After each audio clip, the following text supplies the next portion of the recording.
La protection de nos cours d'eau est l'affaire de tous et les 6 classes présentes à Langevin nous le rappellent avec leur projet pédagogique, l'aménagement et la protection d'une zone appelée ATE, une aire terrestre éducative.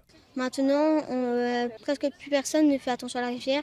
Ils jettent des déchets, du coup ça les dégrade. Et si on veut garder ce joli paysage de la rivière, faut le protéger. Et aussi, on a fait pour nettoyer la rivière, pour pas que ça soit trop pollué, pour que les poissons ne meurent pas très vite, parce que c'est rare quand même qu'on peut trouver certains poissons. Prendre soin de la nature, l'environnement, et pour pas que les poissons sont morts et tout. On a travaillé sur les espèces dans la rivière, les anguilles, les anguilles marbrées, tout ça. On essaie de les protéger parce qu'il y a des gens qui ne font pas attention et voilà.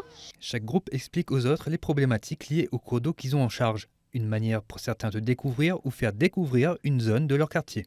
Ils sont ravis de pouvoir participer non seulement à l'embellissement, mais également à la protection de leur lieu de vie. Tout de suite été volontaire et très actif.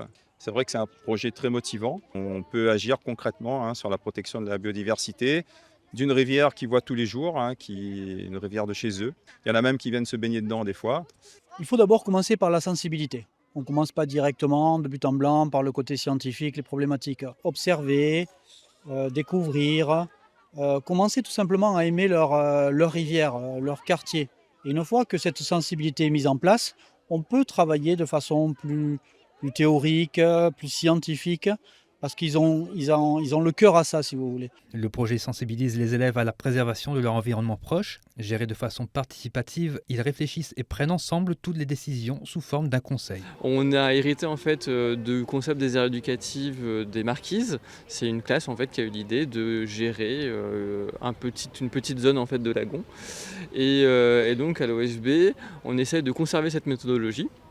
Donc en mettant vraiment les élèves au cœur de la décision, des choix en fait qui se font sur un site. Et c'est aussi leur transmettre que ils vont être en capacité de proposer des actions, d'être en force de proposition et en force de décision. Grâce à cette méthodologie, les élèves de Langevin présentent leur ATE, un aménagement permettant d'accueillir et d'informer d'autres classes de Saint-Joseph. L'ATE de la rivière Langevin, le souhait que les enfants, le souhait que l'a émis, c'est de créer une aire d'accueil où vraiment nous aurons un petit emplacement pour zone, nous planterons des espèces indigènes, nous aurons un petit kiosque avec nos panneaux, avec les productions des enfants, comme vous pouvez voir des exemples aussi un petit peu plus loin. Et en fait, ça nous permettrait aussi de pouvoir accueillir d'autres classes de Saint-Joseph notamment, pour les expliquer ce qu'on retrouve dans la rivière Langevin. Par exemple, une classe de l'école Jean-Petit, vous ne connaissez peut-être pas la rivière Langevin qu'on est là-dedans, et ça serait justement l'endroit pour pouvoir présenter tout ça. Un projet concret qui donne aux enfants l'opportunité d'être acteurs de la biodiversité et moteurs du changement.